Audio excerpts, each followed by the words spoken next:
Hi guys, ngayon magluto naman tayo gawa tayo ng maruyang saging. Yan, balatan muna natin yung mga saging na saba.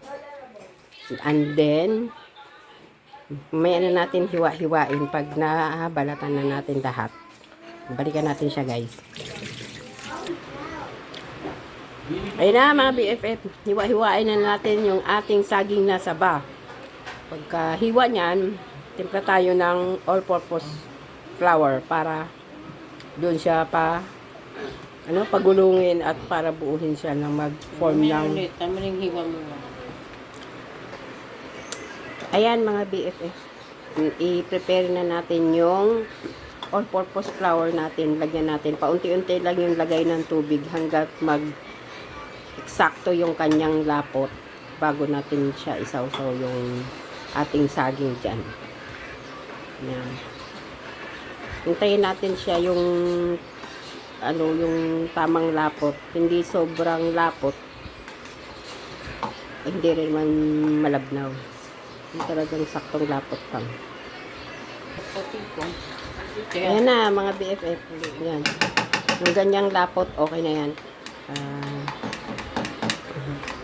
Para lang naman siya, binder siya doon sa ating saging na saba. Tapos pag na-form na siya, po-form natin siya dyan sa isang platito bago natin siya isalang. Bali ilang hiwa yan? Ganun lang pagkain. Dalawa? Pagpatuloy mo lang. Ayan. Balikan natin siya mga BFF. Ayan na mga BFF mo. Yan na yung isasalang ko. 4 na hiwa lang ng saging.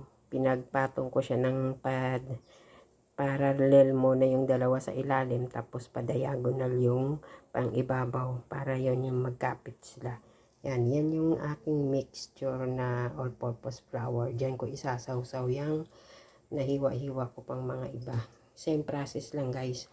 Yan. Tapos yan ay isasalang ko na.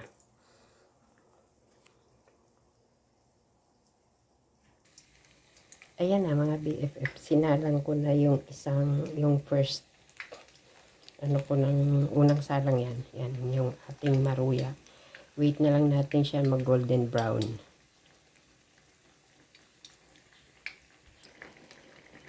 Yan mga BFF, try na natin siyang baliktarin.